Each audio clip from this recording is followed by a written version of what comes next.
میری مغفرت فرما، میری بخشش فرما، اور قیامت کے دن میں تجھے کیا منہ دکھاؤں مولا، میں تو تیرا مجرم ہوں۔ حالانکہ وہ اللہ والے تھے۔ اس شان سے ان کی رات گزرتی اور ٹپ ٹپ ان کے آنسو زمین پہ گرتے ہوئے سنائی دیتے۔ یہ ان کی کیفیت تھی، یہ ان کی حالت تھی۔ تو اس شخص نے 3 دن گزرنے کے بعد 100 سونے کے سکے دینار ان کے ہاتھ میں دیے، کہا یہ امیر المومنین نے آپ کو تحفے میں دیا ہے، یہ امیر المومنین نے آپ کو تحفے میں دیا ہے۔ انہوں نے کیا کیا پتہ ہے؟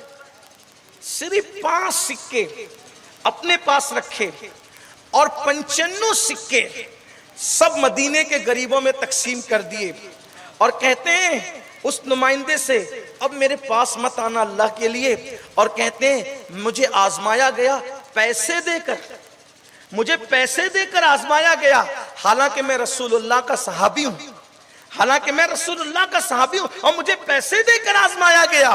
یہ کہتے ہیں اور پھر دعا کرتے ہیں اے اللہ کاش میری تمنا یہ ہے کہ اب امیر المومنین سے کبھی میری ملاقات نہ ہو، میرا ان کا کبھی سامنا نہ ہو، اس ڈر سے کہ مجھے پھر کہیں کا گورنر نہ بنا دے، میرا ان کا سامنا نہ ہو۔ لیکن ایک مقام پر امیر المومنین سے سامنا ہو ہی گیا، ایک مقام پر سامنا ہو ہی گیا۔ فاروق اعظم نے پوچھا بھائی وہ 100 سکے مل گئے، سونے کے دینار مل گئے؟ کہاں مل گئے؟ کیا کیا آپ نے؟ سبحان اللہ، جواب سنیں، جواب سنیں۔ کہا کہ وہ 100 دینار میں نے دیا، کہاں خرچ کیا؟ کیا کیا اس کا؟ یہاں تو تھوڑی سی دولت ملی، عیاشیوں کے اڈے، گناہ کے اڈے، بڑی باتیں، تکبر کی باتیں، گھمنڈ کی باتیں۔ حال یہ تھا کہ اوجڑی کھا کر دن گزارتا تھا۔ کیا 24 نم کا کھاتا ہو گیا تو کہتا اپنے کو بڑے کا نہیں چلتا۔ یہ حالت ہے، یہ حالت ہے، یہ لوگوں کی کیفیت۔ اللہ کو بڑی باتیں پسند نہیں ہیں، اللہ کو بڑی باتیں پسند نہیں ہے۔ ہم کھچڑی نہیں کھاتے، یہ نہیں کھاتے۔ ارے 5 سال پہلے تو پتا تھا کہ تیری غذا کیا ہے۔ اللہ کو کبھی مت بھولو، اپنے پچھلے دن کبھی مت بھولو، اللہ کو بھول کے کبھی بات مت کرو، اس لیے کہ اللہ رب العزت نے جو ستری چیزیں، حلال چیزیں بنائی ہے اس سے کبھی نفرت کا اظہار نہ کرو۔ اگر کسی بیماری کی وجہ سے کسی غذا سے بچنا پڑے تو بہت احتیاط کے ساتھ کہہ دیا کرو مجھے یہ نہیں بلکہ یہ کھلا دیا جائے، لیکن تکبر کی بات کبھی مت کرو، گھمنڈ کی بات کبھی مت کرو۔ اللہ نے تکبر کو اپنے لیے خاص کر رکھا ہے۔ اللہ فرماتا ہے کہ جو تکبر کرتا ہے، تکبر میری چادر ہے، تکبر میری چادر ہے، بڑائی میرا تیبن ہے، جو اس کو چھیننے کی کوشش کرتا ہے میں اس کے دانت توڑ دیتا ہوں، یعنی اس کو تباہ کر دیتا ہوں۔ اس لیے حالت یہ بھائی، لوگ کھڑے نہیں کرتے تھے چوکھٹ پہ، تھوڑے سی پیسے کے آگے کہا میں زمین پہ نہیں بیٹھ سکتا سید صاحب۔ یہ حالت ہے۔ مولا کائنات کہتے ہیں زمین پہ بیٹھا کرو، اس لیے کہ جو اوپر بیٹھتا ہے اس کے گرنے کا خوف ہوتا ہے، جو زمین پہ بیٹھتا ہے اس کو کبھی گرایا نہیں جا سکتا۔ اللہ کے رسول علیہ السلام کو صحابہ نے کہا یا رسول اللہ ہم آپ کے لیے کوئی اونچی مسند بنا دیں تاکہ آنے والے آپ کو پہچان لیا کریں۔ حضور نے کہا اس کی ضرورت نہیں ہے، میں بندہ ہوں اور بندوں جیسی زندگی گزارنا مجھے پسند ہے۔ حضور علیہ السلام کی شان یہ تھی۔ تو بہرحال سیدنا فاروق اعظم نے کہا وہ 100 سکے دیے تھے، کیا کیا؟ کیا سچے سچے لوگ تھے۔ کہتے ہیں 5 اپنے پاس رکھا اور 95 بطور امانت اللہ کے پاس رکھ دیا۔ 95 بطور امانت اللہ کے پاس رکھ دیا ہے۔ اب قیامت کے دن اس سے واپس لوں گا۔ قربان اب پتا چلا کہ جو اپنی ذات پہ خرچ کرتے ہیں وہ اپنے پاس رکھتے ہیں، جو اللہ کی راہ میں دیتے ہیں بطور امانت اس کے بعد جمع کرا دیتے ہیں۔ اب یہ اپنے اوپر ہے کتنا وہاں جمع کراتے ہو، تو وہاں جتنا زیادہ جمع کراؤ گے انشاءاللہ قیامت میں اتنا زیادہ ہمیں لوٹایا جائے گا، اور جتنا اپنے اوپر خرچ کرو گے اتنا زیادہ نقصان ہوگا۔ اللہ کی بارگاہ میں دعا ہے کہ میرا اللہ سب سے پہلے مجھے اور آپ سب کو عمل کی توفیق عطا فرمائے۔ قرآن میں میرا اللہ فرماتا ہے وَلِمَنْ خَافَ مَقَامَ رَبِّهِ جَنَّتَانِ، جو اللہ کی بارگاہ میں کھڑے ہونے سے ڈرتا ہے، یعنی قدرت کے یہاں حساب دینے سے جو ڈرتا ہے، اللہ اس کو دو جنتیں عطا فرمائے